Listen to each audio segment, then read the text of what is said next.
मैं हूं doctor Sushil Kumar. Class 12 biology chapter 3 का question 17। What is oogenesis? oogenesis क्या है? Give a brief account of oogenesis। oogenesis के बारे में संक्षिप्त जानकारी दें, संक्षिप्त वर्णन करें। oogenesis यानी अंडाणु का उत्पादन, प्रोडक्शन ऑफ ओवम। आंसर देखें। oogenesis it is a process of formation, development and maturation of haploid ovum. It is a process, यह एक प्रक्रिया है, of formation, development and maturation of haploid ovum. Ovum का उत्पादन, ओवम का बनना, ovum का विकास होना, ओवम का परिपक्व होना oogenesis कहलाता है। यह ओवम हैप्लॉइड होता है।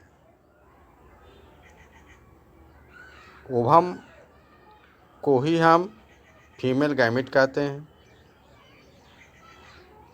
और female gamete from diploid germinal cell of the ovary.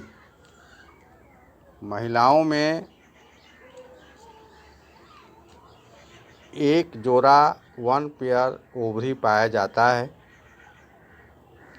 और प्रत्येक माह में यानी प्रत्येक मेंस्ट्रुएशन साइकिल के दौरान, ड्यूरेशन मेंस्ट्रुअल साइकिल जो 28 डेज का होता है, कभी कभी 29 डेज भी हो जाता है, तो उस अवधि के दौरान एक ओवम का निर्माण होता है और उसी ओवम को उसी ओवम को जब स्पर्म फर्टिलाइज करता है तो जाइगोट का निर्माण होता है और नवजात शिशु का जन्म होता है। इसलिए महिलाओं में अंडाणु अर्थात ओवम का बनना आवश्यक है। वैसी महिलाएं जिसमें ओवम का प्रोडक्शन नहीं होता है वो माँ नहीं बन सकती है। इसलिए माँ बनने के लिए ओवम का बनना अनिवार्य है, जो महीने में एक बनता है और यह प्यूबर्टी एज के बाद ये शुरू होता है और मेनोपॉज के बाद समाप्त हो जाता है। तो इसको देखें। oogenesis it is a process of formation, development and maturation of haploid ovum और female gamete from diploid germinal cell of the ovary. अब इसका मैकेनिज्म देखें। It can be divided into 3 stages. इसको 3 अवस्था में बांटा गया है, 3 भागों में बांटा गया है। पहला है multiplication phase.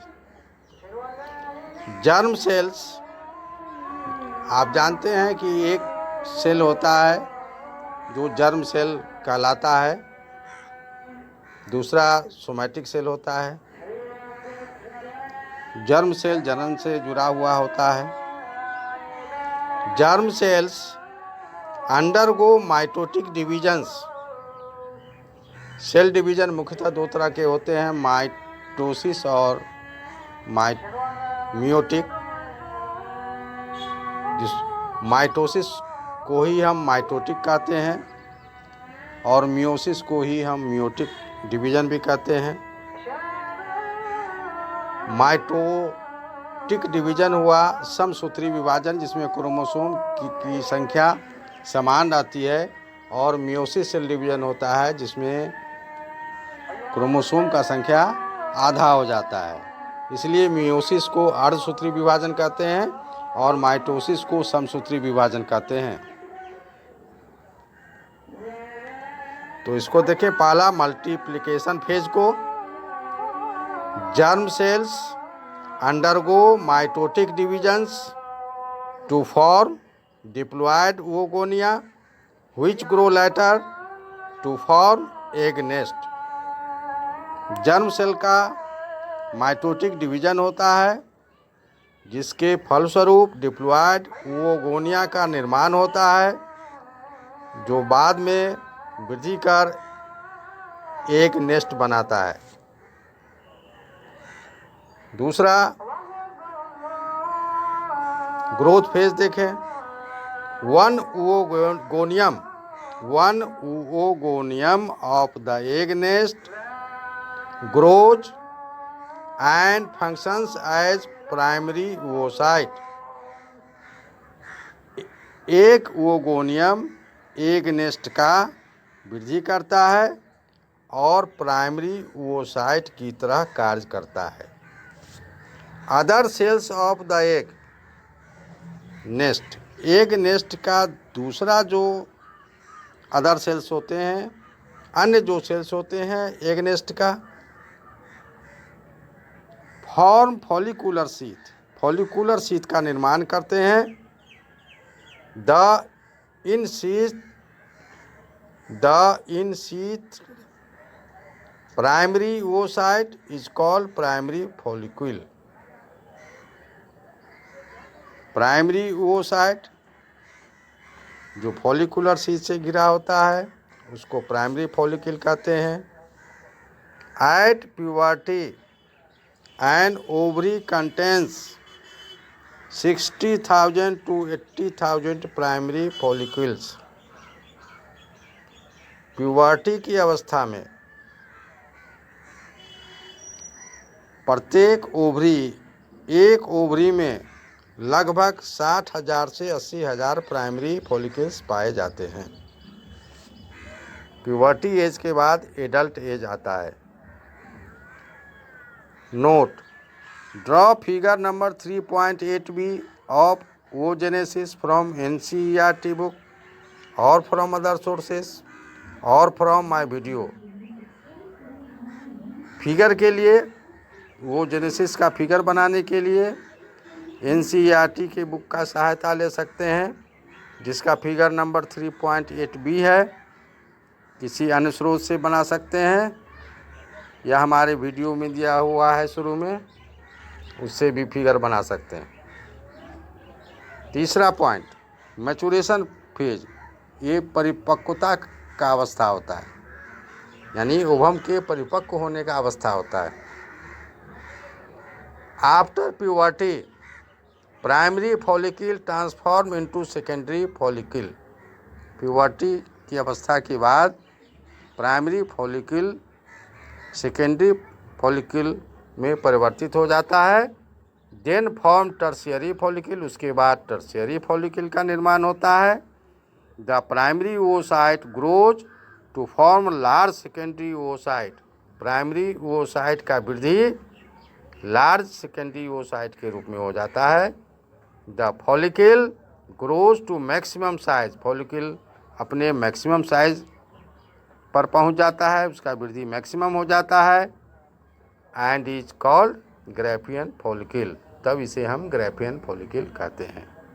The oocyte changed into ovum, यह oocyte ओवम में परिवर्तित हो जाता है।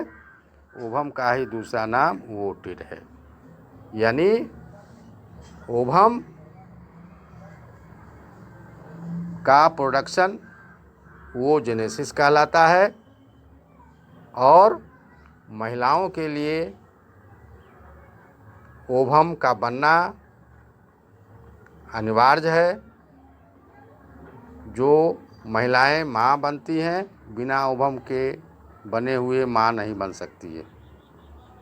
जो महीने में यानी 28 डेज में एक ओवम का निर्माण होता है। एडल्ट अवस्था में, जो मेनोपॉज अवस्था तक यानी मेंस्ट्रुअल साइकिल जब तक चलता रहता है